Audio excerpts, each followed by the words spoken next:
Good morning. It's Happy Mondays. I liked the Happy Mondays. Do you like the Happy Mondays, Eddie Mulligan? Not so happy for me. Not so happy for you this morning, Eddie. No, but we'll talk about it now and see why it's not so happy for you in a minute. Joe Kelly is also going to be coming live into studio in a little while regarding the election. Deise Whitmore, we're going to be talking to her about social media and the influence social media has on your voting intentions. We're going to talk to John Lowe, that's Theresa Lowe's brother, about money finances. And we've got Fiachra O'Kelleher, political scientist. Fiachra's into the political science now, Eddie, talking about the ins and outs of the trials and tribulations of the campaign.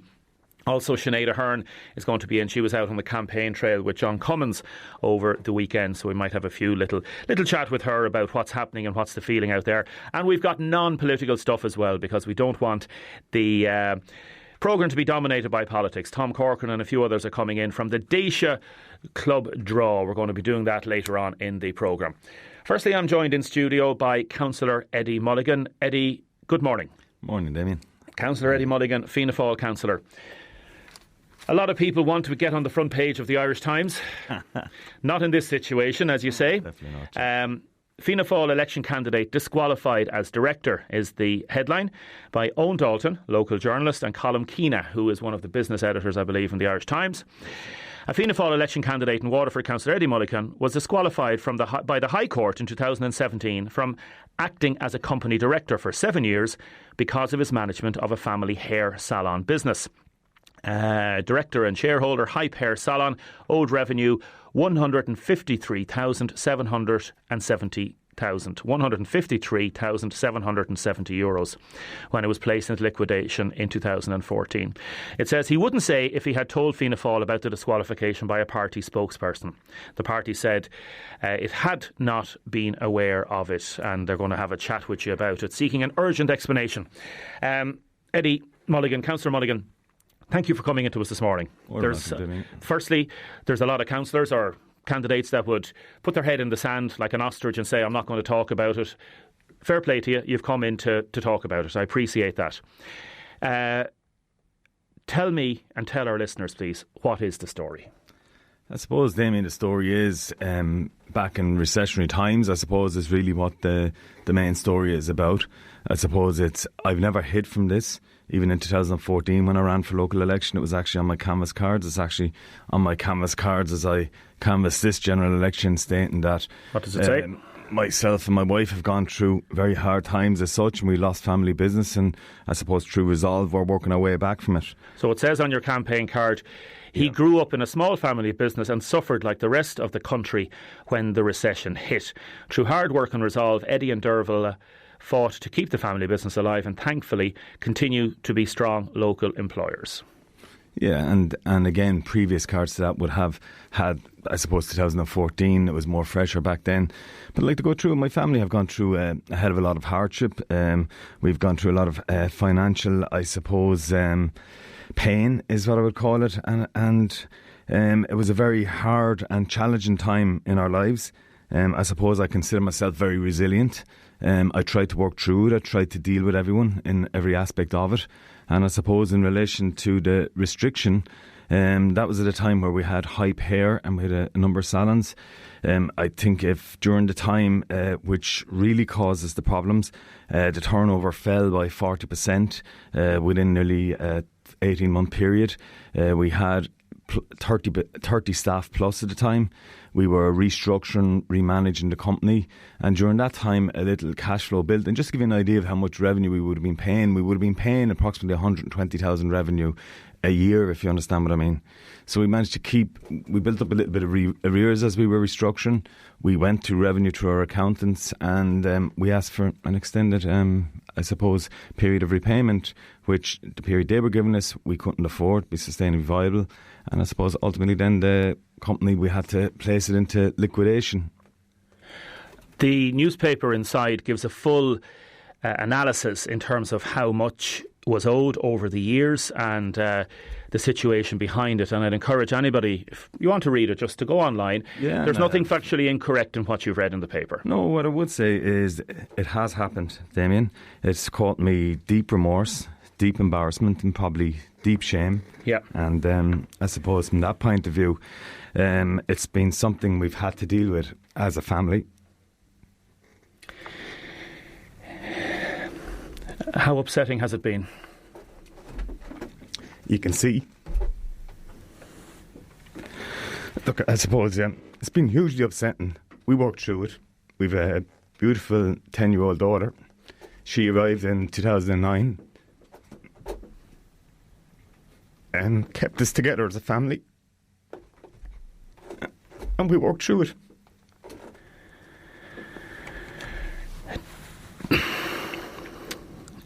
There's so many people that have had financial problems, financial troubles over the years. Some people have taken their own lives. Some people have got depressed.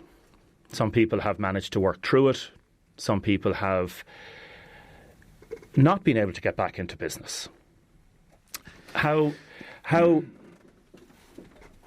bad did it get for you?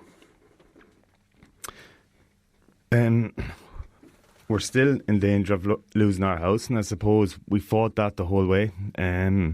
For 4 years, the banks didn't engage with us. You know, we were there, we paid the maximum we could afford. We were listening to phone calls, I suppose, from bank officials and eventually Fulcher Falls telling us that if we paid the maximum we could, that we wouldn't lose the house. And I suppose what we did then was we paid the maximum, probably to the detriment of our own lifestyle. We budgeted heavily. Our fridge wouldn't have been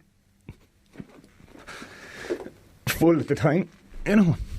And we worked through it, and we got through it, and I suppose through resilience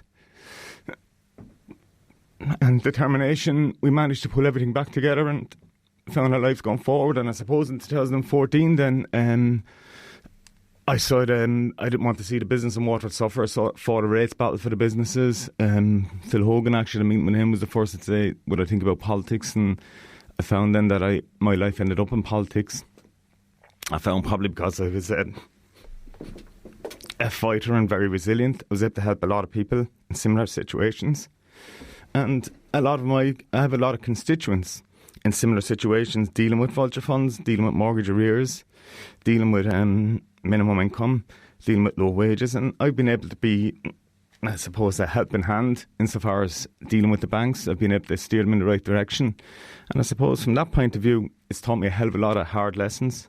Okay, at the time, we made some bad choices. You know, opening the salon in Clonmel was a bad choice. You know, as the turnover was going down rapidly, we were looking for ways to keep the turnover up. We were looking for ways to keep the people employed. You know, there's nothing worse. I don't know if you've ever had to tell someone you're letting them go, but there actually is nothing worse to see the look in their face, knowing they won't have wages. Probably if you're able to give them their notice that they won't have wages after that, and knew they were going into a recession. I still meet some of them who haven't got jobs back. Some of them went and worked from home. Some of them have given new salons. It puts stress on you, on Derval, on relationships.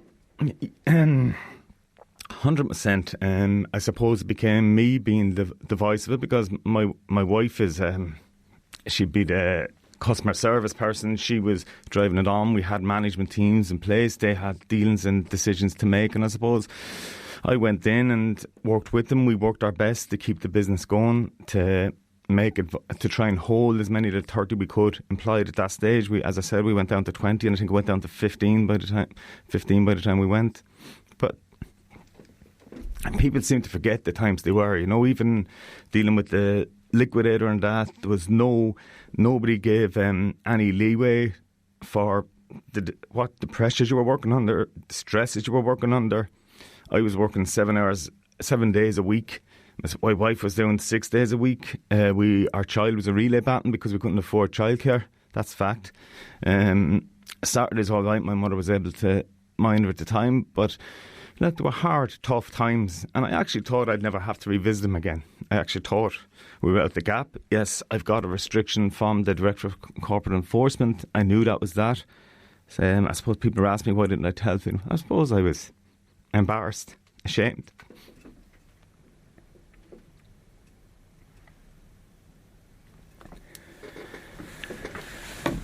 You say you have nothing to hide. No. And you had nothing to hide. Why didn't you tell Fianna Fáil? I just said it as I was. It's a very difficult thing. Fianna Fáil were aware from 2014. My dealings were what they were. They knew I was working out it. They knew I was going forward. They knew I had tax clearance. I was tax compliant personally the whole way through. And I suppose in the background, this took so long to happen. It was being dealt with. I think I had only one meeting with the liquidator, and even though I requested further meetings to tell our story, there was no further meetings, and our solicitor was handling it on my behalf, and I was and so for me it was out there, if you understand what I mean, and it was out there, but it wasn't out there in the same sense. So ashamed and so embarrassed, So when you had a meeting with the Fianna Fáil hierarchy about becoming a candidate in the general election, yes, yeah. Was that 18 months ago? Yeah, November, I suppose, October, November 2018. Yeah. Did they ask you? Have you anything else to tell us? Did you consciously not tell them? The responsibility was on me to tell them, and hands up, I failed to tell them. True embarrassment, and I suppose true shame. Mea culpa. What is the legal position or the requirements within party structures regarding matters such as this? Like, there's no... If you were a TD and you were disqualified as a director of a company, you can still be a TD. Yes. The law was changed. Initially, the law was if you were bankrupt before 2012, you can't be a TD. That law was changed in 2013 by Alan Shatter. So in investigating this morning and looking into it, I've confirmed that. So if you were a TD elected in your current position, as far as I understand, confirm this with me, there is nothing to stop you being a TD because of your situation, is there? As I understand as well, but I've been aware of it going on, and probably that's what's made me work harder to try, and it's been on my mind. I do feel responsible for this, but yet back at the time we were overcome by a lot of pressures that I suppose, as I said, we made bad choices, and for me it hasn't. I think the public have seen over the last 6 years, almost as a public representative, it hasn't impacted on my work rate, it hasn't impacted on striving to make Waterford a better place, it hasn't impacted on caring for the Waterford people, and okay, yes, it is probably something I should have done, I haven't done. I suppose for me to try and help someone or impart on their life, yes, that imperfection is there, but it doesn't make me stop caring or want to help people to, as a councillor, to help work forward, make them Waterford a better place. Did you, in the last 18 months, 16 months, did you consider changing your mind? Did you think that this was going to come out at some stage? Look, what I would say, it was never far from me. I always wanted to tell my story, okay? When were you going to do that? Like, it's now come out on somebody else's terms in the papers, whereas it's not being told by your terms as such. I suppose we were close to it insofar as we had a lot of negotiations going on in relation to our house. As everybody knows, we were pending court cases, which we were due back at the end of the month.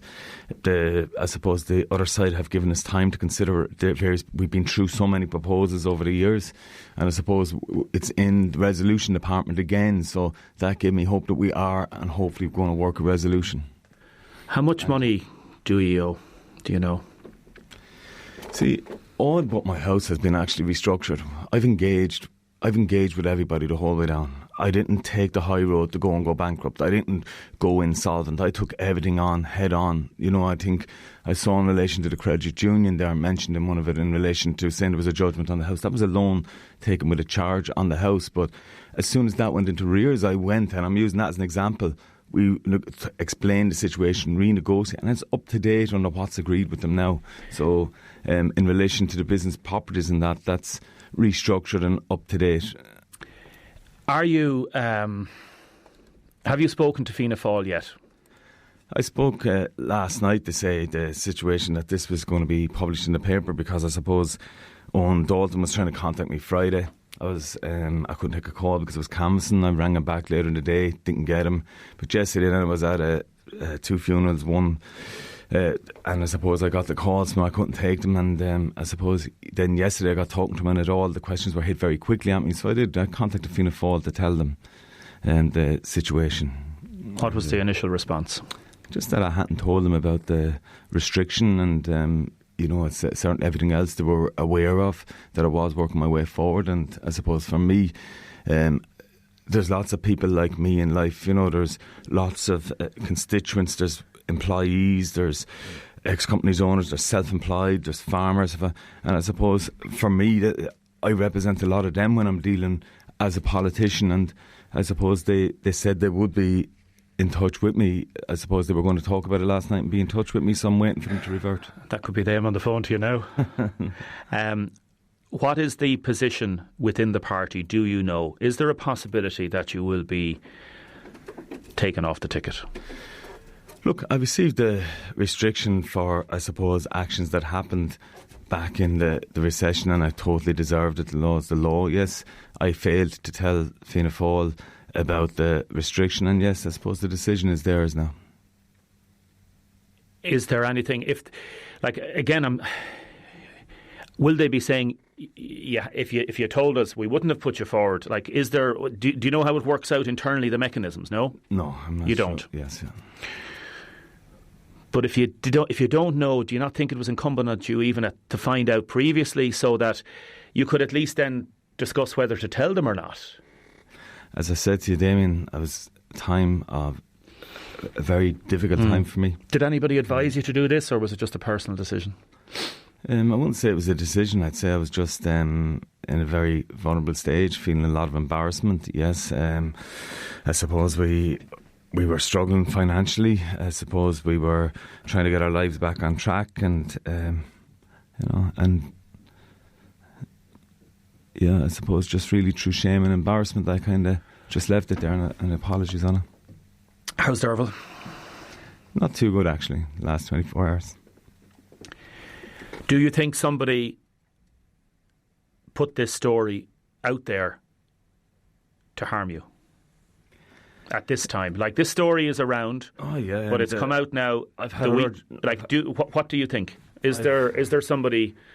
I think so. Yeah, definitely the way it happened very suddenly. What I would say is there's journalists are aware of my situation, including yourself, and there has been pieces in the paper in the past, and so like for me, there was a mention of a court case during the summer, before the summer. Yeah, so there's been stuff out there. It's old news, and way back in when it was happening, there was reported on the paper as well. So for me, it was old news, and yes, it has. I suppose it is old news, but again, from a technical point of view, the fact that you didn't tell the party. Yeah, and look, Damien, I've acknowledged that. I've stood up. I've said yes, I haven't.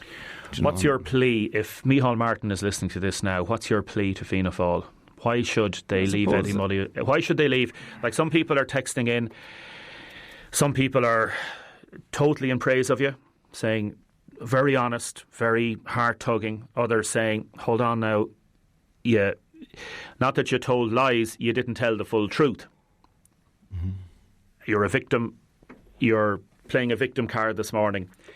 So there's 50-50 coming in on the text machines about this. Others saying that hats off to you for coming on the radio and talking about this. Fianna Fáil, Micheál Martin's listening to this today. Why should they keep you on the party ticket? I suppose we are very much in Ireland for all, and there's plenty of people in Ireland in my situation, trying to rebuild their lives in the aftermath of the recession. I am a family man, I have a good family. I'm very active. I think for the last 6 years within life, I think everything I've done has been under scrutiny, with I's dotted. From every I I've dotted, every T I've crossed has been 100% under scrutiny. I've been digitally hard-working counsellor, and I suppose from that point of view. But look, ultimately, I didn't tell Fianna Fáil, and yes. Do you regret it? I apologise. Of course I do. 100% I regret it. And as I said, do you regret it only now that it's come out in the papers? No, look, here at the moment is I don't think people realise probably the shame and embarrassment that I've been carrying for so long. Probably focused on trying to drive on and rebuild our lives and keep and move on as such, you know. And yes, I did end up in politics, and yes, I did want to keep working and keep driving on and make Waterford a better place. And for me, the next obvious place to try to do that was at national level, I suppose. Do you want to keep running? 100%. 100%. The people, I think the people know me, warts and all. You know, I suppose it is a financial blemish back from the recession, but look, I mean, I represent a lot of people in Waterford, and you know, I fight hard for their issues. And yes, I would look, regardless. Yes, I want to continue as a public representative. And family life. Yeah, I love my family life, and it is hard with being a politician, but Sundays are our time, and even Sunday I try to give some time. Yes, even though we were at funerals, and I suppose it was tough yesterday. We didn't get it. And look, it's like reliving the recession back again in the last 24 hours. Eddie Mulligan, thank you very much. Thanks very much, Damien. Appreciate it. Now, welcome back to the programme. I'm not going to get through all the texts regarding that. As I say, a lot of texts coming in, dozens upon dozens of texts. They're very even going through them all there in terms of people supporting Eddie. Fair play to Eddie. Mulligan went through so much, understands hardship, massive respect for Eddie. I'm not a Fianna Fáil supporter. Eddie's a gentleman. He has his financial problems. I think Eddie should have said what he had to say, and other people saying different things. So other people saying that he should have, again, giving out about Fianna Fáil having caused the recession and things like that. Councillor Joe Kelly, independent councillor in Waterford. Joe, you just gave Eddie a hug there outside the door. I did. Eddie's a colleague of mine from the council, very hard-working councillor. I've said that before and I'm saying it now. And it's a very emotional interview he did, and you know, you cannot but be moved by it. And in terms of the financial problems that's now been outlined for Eddie, and he's working through it, and he's trying to keep Hype open and keep the staff employed and pay off the residual debt, which he is doing because he told me he's doing that. I think that's a badge of honour, is what that should be considered as in this day and age, because so many companies have gone under. As you said in your interview, Damien, some people, you know, perhaps took their own lives. Families have been destroyed. This is all the legacy of the recession and the crash. And Eddie and Dervla are, like the rest of us, to some or greater or lesser degree, victims of that. And Eddie is coming out the other side. I have huge respect for him as a councillor, and I have huge respect for him as an individual. He's I think it came across in the interview, he's a very genuine individual. People think that politics is easy and it's all a bit of a crack, and it's not. There's ordinary, decent people involved, and they have feelings, and it's very easy for the general public at times, and we all fall into that trap, I suppose, but it's very easy for the general public to fall into the idea that it's open season kind of, and I think today's interview with Eddie really kind of lays it bare, the effects of the recession, and not just on business people like Eddie who went under, but the ordinary people of this country and this Waterford city and county who are still in financial difficulty, who are lucky to put bread on the table every week, who are struggling to keep a roof over their heads. So Eddie's story is the story of everybody, or most people. We're just all at different levels, that's all. And yet, the fact of the matter is, under, I don't know the internal machinations of Fianna Fáil, but whether he should have told, he says he should have told Fianna Fáil regarding that. Everybody has a life outside of politics and behind politics. How old are you? I'm 63, and in July I'll be 64, please God. Tell me about the family. Well, I'm married to Frances, and she's outside in the car listening. Hello, Frances. She's outside in the car, Damien. I met her earlier on. And I have 3 sons, Jonathan, Niall and Fergal, and 2 granddaughters, Rory and Sarah. Rory is 3 and Sarah is 2. And we have a third one on the way, please God, in March. Jonathan and Julie will have another little baby. So I'll have 3 grandchildren at that stage. Is family your life? I know politics is your life, and you had a job beforehand, and politics is a life as well as a job. But how much importance do you place on family? Well, family is everything to me. It really is, and I think it is to most people, to be quite frank. But I've been working since I was 16. Started off kind of a messenger boy thing, even younger than that, 15. Went into Arco years ago, the old Arco Furniture Company, as an apprentice, a wood machinist, then switched to the glass as an apprentice cutter, all the way through the glass factory, through the union structures in the factory, set up the staff and management branch of the Unite in Waterford Crystal, a few years before the closure. I was on the joint negotiating committee, so I've been working all my life. Now I'm still involved in the trade unions with the Waterford Council of Trade Unions. But I'm committed to I suppose, my family and Waterford. I love living in Waterford. I love the area of Waterford. We have such amenities here with beaches and mountains and everything on our doorstep, really. And all of that together, I think, makes the sense of place, of where we are, really important. And it's really important to me, Damien. I know you want to do good for Waterford, and you want to make Waterford a better place, and it's getting better as we go. And with that in mind, you announced just before the weekend, on Saturday, was it? Saturday night, Sunday morning? Yeah. That you were going to run as a candidate, an independent candidate in the general election. You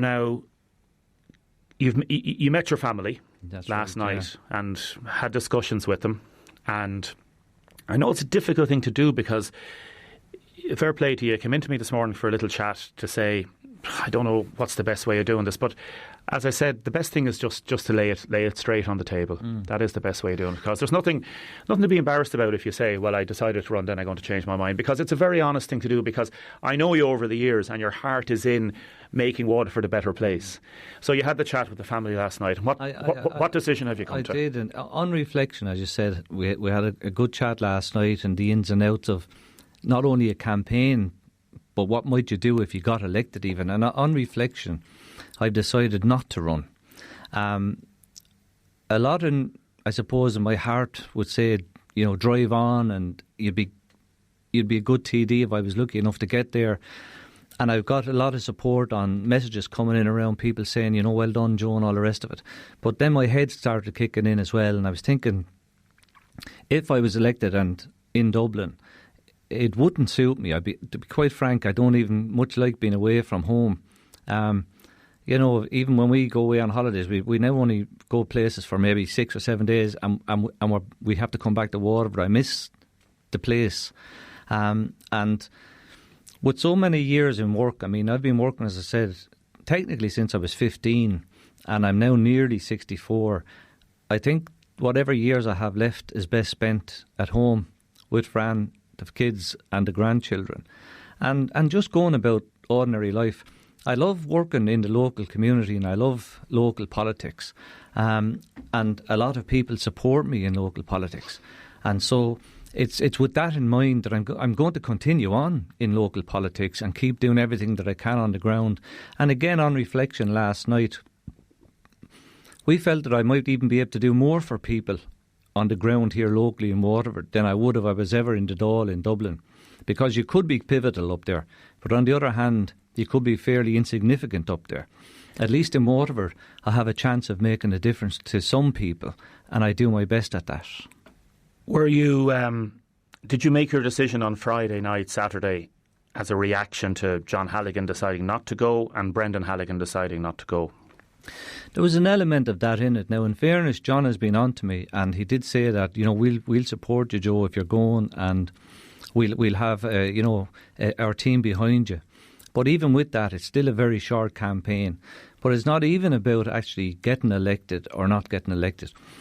When I really analysed it last night with the family, and we're looking at it, we're saying that even if you did end up in Dublin for 3 or 4 days a week or whatever, it probably just wouldn't suit me on a personal level.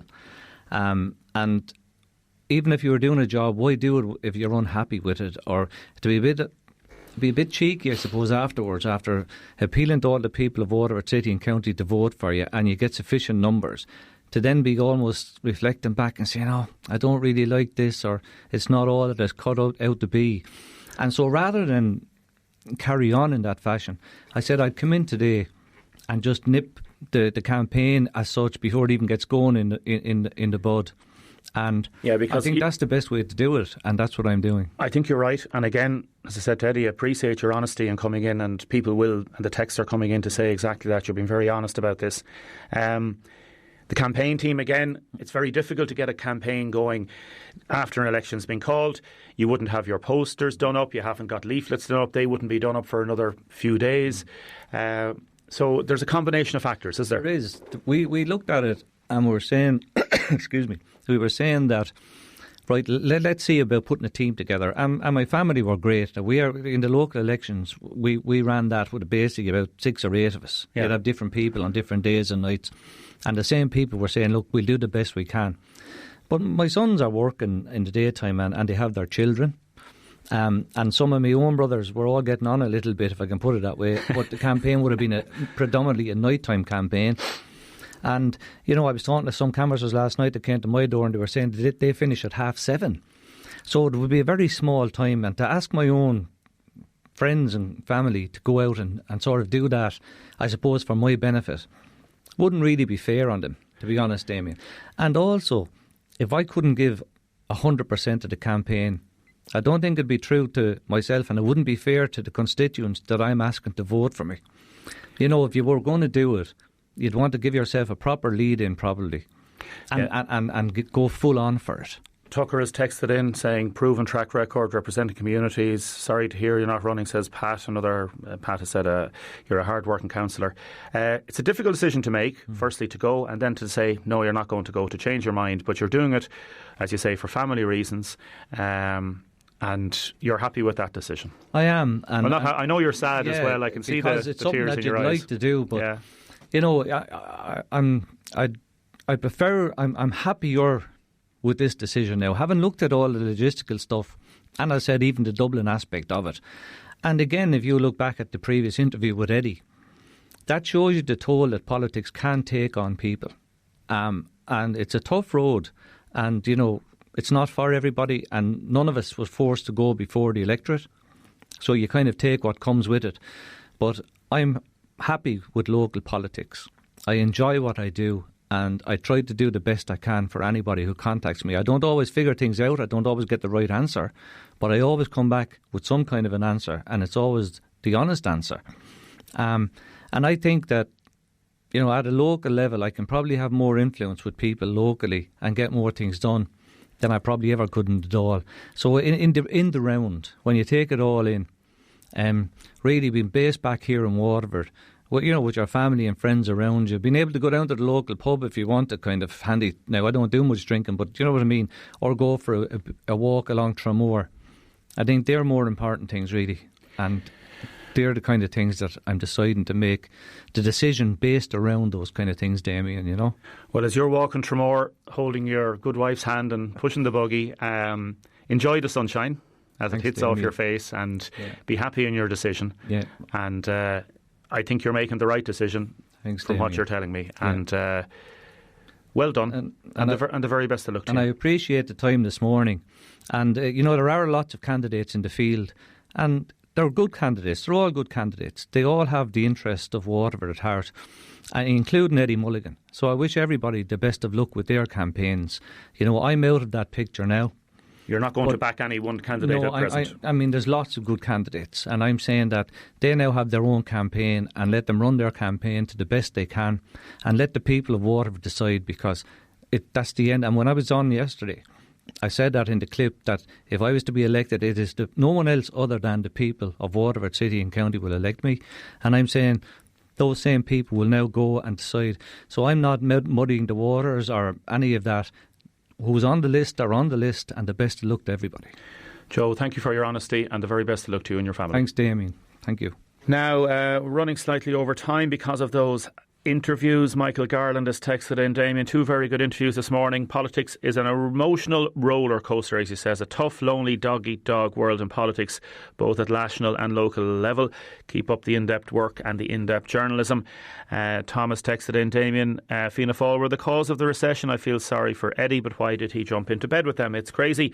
Other people saying Eddie has been a phenomenal help on the Dunmore Road, tackling antisocial behaviour has been amazing. People are texting in about Joe Kelly, as I say, to say they're sorry to hear that Joe is not running and that they'd like to hear if he was going to run. Eddie Mulligan's done a lot for the people of Waterford. Other people saying it's interesting to see what Fianna Fáil, how they're going to deal with this now. Others saying that Eddie, his situation is not the same as others, and people with many, many different views, as I say, on this. So I'm going to get more of your views in a few minutes. We were asking about John Halligan's pension entitlements. I'll give that a mention later on, just after this. Welcome back to the programme. 083333975. Paul Reid has texted in on WhatsApp. Fair play to Eddie, an honest and emotional interview. A lot of families badly affected and businesses, including my own, like yourself, being made feel like a criminal. I hope things work out for you. Other people texting in, others saying that Eddie should have declared this beforehand. Going to leave politics just for a second. John Lowe, good morning. Good morning, Damien. Thank you very much for joining us. Pleasure, absolute pleasure. Great to be here. Tell me a little bit about yourself. You have a new book out called Money Doctors 2020. We'll talk about finance in a second. A little bit about yourself. You're from a well-known family. Well-known family. Well, there's Teresa a lot of us. Teresa is a sister. Also, Joan Freeman, Senator Joan Freeman. She'll soon not be a senator. Oh, that's right. Because she'll be gone at that stage. But how is she, by the way? She's absolutely fantastic. So she's done unbelievable work. Pieta House and Solace House. I've been in banking basically all my life, Damien. I was in Bank of Ireland, then Ulster Bank, which is First National Building Society, then First Active. So I'm also a fellow of the Institute of Bankers. I'm also a personal solvency practitioner. I'm a qualified financial advisor. I've got also accredited product advisor, debt management, MCC, which stands for Minimum Competency Core. But anyway, I've got enough qualifications, and I've been in banking basically all my life. O'Brien Press have come out with the latest edition. It's the 15th edition of the book, which is really A to Z of personal finance. And actually, ironically, the last posthumous endorsement of Gay Byrne is on the back. Yeah. Oh, look at it there, yes. A terrific book that you can dip in and out of, and written in a very user-friendly way. Gay Byrne, broadcaster. He came up with that himself, and very nice. And you used to meet him every year. It's hard to believe he's gone, isn't it? Oh, it's terrible. It's terrible. Actually, a very good friend of mine is Marty Whelan, and actually tomorrow night he's drumming. Did you know he's a drummer? No. A couple of years ago, I've known him quite a long time, and I knew that he had a drum set up in his attic for 35 years. He hasn't performed publicly for 35 years. Wow. So 2 years ago, January 2018, he had his first public engagement in the GPO for 300 homeless. Not a fundraiser. This is just get a bit of fun for these 300 people. Very appropriate at the moment, by the way. Plus then have an hour and a quarter, an hour and a half of so I go, and of course Marty's great profile, and the day before he did the gig, and there was like 4 pieces, Ozzy Kilkenny's in the band and a couple of other people, but I said to Marty, I'm not sure you're going to make it, so what I've done, I've taken out some extra insurance, so I've got another guy coming in for the last 10 songs. He's going to take over the drums and you're going to go on tambourine. I hope you don't mind. He says, no problem at all. Who have you got? Larry Mullen. Okay. He came along. It was absolutely brilliant. And actually, between the two of them, they engineered the next day front page headlines in the Irish Times on a Saturday. It was absolutely fantastic. Wow. So while it's not a fundraiser, it is also to create awareness. Yes. So last year we had Colin Wilkinson, and tomorrow Marty's doing it on his own, drumming. There's nobody replacing him. He's passed the audition.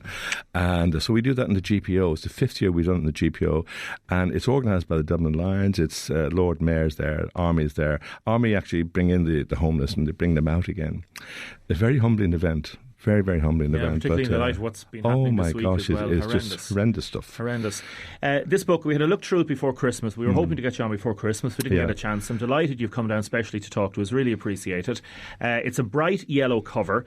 It's quite... it stands out, which is good. Yes, it does. It's also, looking through it, it's written, as Gay says, a very user-friendly way. There's not a lot of jargon in it. It's written very, very simply. Yes. And in terms of sections. And actually in the website there's a jargon buster where every term that you come across and you're not quite sure about, you can actually check on the website, moneydoctors.ie. Moneydoctors.ie. O'Brien Press have been publishing, it's helped thousands of Irish people, as it says, over the years. One thing I just want to focus on for a few minutes is tax returns. Yes. And people hearing on news organisations and shows like this about... get in there and you're probably owed money. Yeah. Do you think people still don't realise that they are owed money, or are they afraid of going on revenue.ie and thinking, oh, this is going to take too long? And there's still a lot of people out there, John, there are, that and not just are reticent and are afraid about it. Not just business people, by the way. The PAYE sector. You know, you can go back 4 years. If you haven't claimed dental and medical expenses, for instance, just one example, you can go back 4 years. And there's a couple of companies actually quite near here, Red Oak Refunds, taxrefunds.ie and taxback.com. They specialise in that. They take a percentage of the money that you would be reclaiming. But you should make a return every year. Absolutely every year, because, even, if you want to go on the EIIS schemes, these investment schemes, or you've got maybe a sideline outside of your PAYE employment, you could be in the music, you could be in a band, and you're making returns. Well, you can actually maybe set up an AVC for that particular one. And if you don't make the return on that, you won't get the tax relief. So there's lots of things that you need to kind of be aware of. The sections are broken down. How to become financially fit in 2020, financial rights, banking, borrowing, getting out of debt, a complete guide to insurance, and many others. There's one actually area... Which area really... that I've done specially this year for non-nationals. And I'll tell you why, because there's a chapter, it's 8,000 words, and it's called Non-Nationals, A Guide to Living in Ireland. We are going to be so... I have to say, grateful to non-nationals who generously come over to Ireland and live and work here. Because at the moment, we've got 677,000 people over the age of 66. In less than 30 years' time, we'll have 1.8 million. That's nearly 3 times the amount. Last year, for every person who retired, there were 5 workers. In less than 30 years' time, there'll be less than 2 workers. Wow. So, I mean, this auto-enrollment is supposed to be starting in 2 years' time. I only heard yesterday that it's going to be deferred another year. It should have been brought in 20 years ago.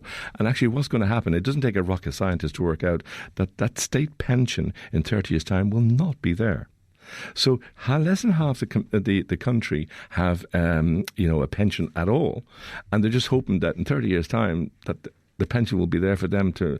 And that's why non-nationals are really, really important to us. So it's everything they want to know, from getting their PPS number to the support groups, to everything that you want to know once you set foot in Ireland. Very simple question. If somebody has a few extra bob at present, where would you go with it? Okay, well, funny enough, the interest rates on deposit are absolutely awful. I mean, the very best is a thing called a regular saver account, where you save from 100 to 1,000 a month. You save for 12 months, and the very best one is EBS at 1.25. If you're talking about deposit accounts, the very best product or investment in the country is a national savings, it's called a solidarity bond. It's the NTMA, National Treasury Management Agency, and it's 10 years though. That's right, So if you get 16% at the end of 10 years, tax-free into your hand, guaranteed by the government, and the money's guaranteed, the amount.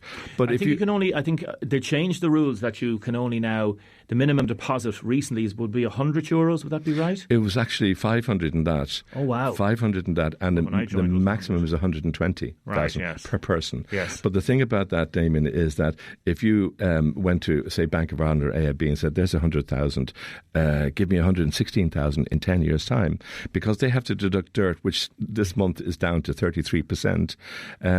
They would have to give a gross rate each year of 2.31%, and that is the best rate in the country. And that's how pathetic it is. If you're talking about investment, the very best asset class of them all, believe it or not, is still the stock market. It's still the stock market. I was looking at, I'm a student of economics myself, and the stock market internationally and in Ireland performed very well last year. About 12%. I mean, if you look at the pension itself now, and if you're on the 40% tax rate, first of all, you're getting €40 back per 100 from the government, which means you're up 40%. Add only a 12%, that's 52% of 1 year. That's why the pension is probably the best investment in the country at the moment. 52%. Can't really beat that. John Lowe, thank you so much for joining us this morning. Money Doctors 2020 by John Lowe, with 5 tips for the top for 2020. And Joe Duffy says, readable, reliable and accessible. John, I appreciate you coming down. Not at all. That genuinely. Thank you very much. Good health to you and your family, and to all your in-laws and relations. Thanks very much indeed. Have a good year. John, thanks for that. Kevin has texted in. Damien, individually, continuously referring to foreign nationals and non-nationals. This is offensive. Everybody has a nationality, says Kevin. Kevin, you're right. Thank you very much for that. I should have picked John up on that. Back with a lot more. Keep your texts and comments coming in. 083 3333 975. Text or WhatsApp. Or you can call Audrey Laura on 051 846 123.